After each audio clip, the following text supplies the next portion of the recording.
welcome back. Thanks for being here today. I really appreciate you watching my channel. Please share this with someone that you think might benefit from this kind of information. That'll help me get out to the people that really need it most. And I thank you for that in advance, folks. So, are you afraid of the IRS? What are your IRS stories? Good or bad? Let us know in the comments if you have one. I met Bob a few years back. He's one of my neighbors.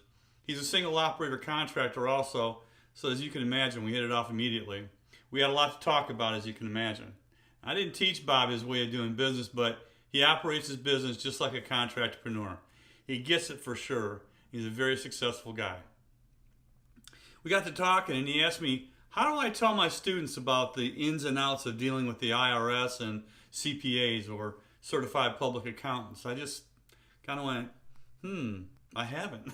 I asked him, should I really tell them what I know or sugarcoat the issue like everyone else does to keep from possibly pissing off the Internal Revenue Service and then them lowering the boom on me? Bob says, give it to them straight. You look good in stripes. Thanks, old buddy. Appreciate that. How you deal with your taxes will make you or break you in business. This one thing keeps many people with the desire to be self-employed working a job. That and health insurance, but that's a whole nother subject. So what are the ins and outs, the secrets? Well, first off, I am not a CPA. I don't play one on TV. I haven't even been offered the part. I had to get that out of the way. But I have been around the block a while, so I know a few things that can help you for sure.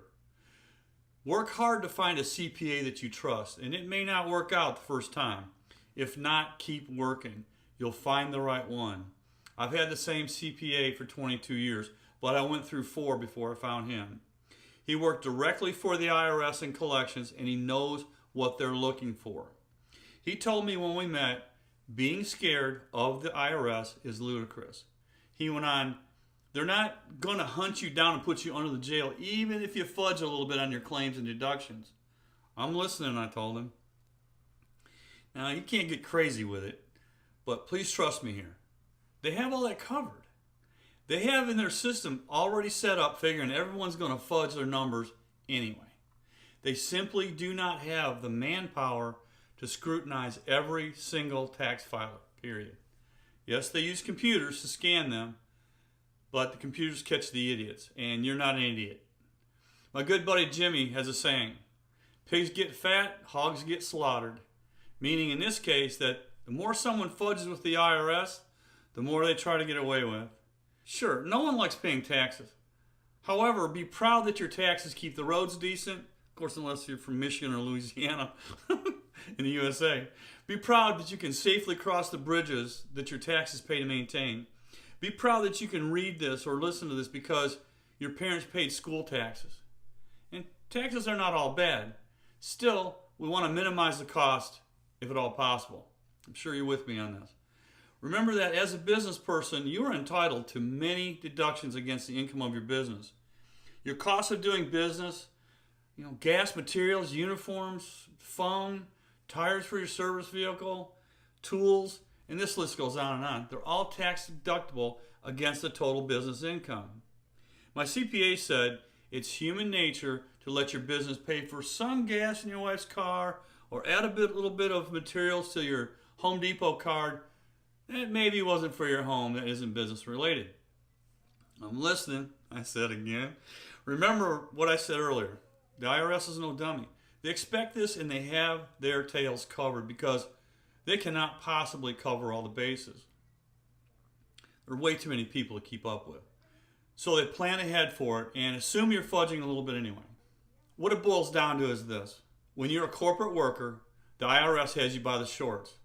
Your employer that really has no stake in your business and your success financially just deducts your exorbitant amount of income taxes every week like a good little lamb.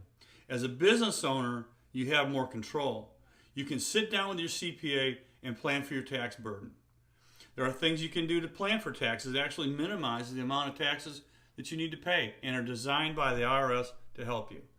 Very possibly a nice tax return. I'm telling you that the IRS isn't the monster that they're pointed out to be. Now, that said, if they broke up with me suddenly, I could probably get over it.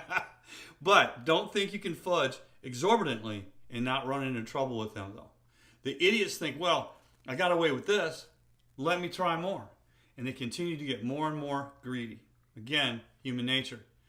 So in summary, be aware that you're paying a fudge factor whether you use it or not. You probably won't hear about this from your CPA. You won't hear about it from your corporate buddy because he or she has no choices. You're going to hear about this from long-term business guys like me that have learned it the hard way, paying too much taxes and eventually figuring out there had to be a better way, and have the guts to say it publicly. You're welcome. So read between the lines here. Ask around for a competent CPA that doesn't love the IRS. And sorry, Bob, I'll stay on the good side of the IRS. I just don't look good in stripes. Thanks again for watching. If you will, press the subscribe button and ring the bell.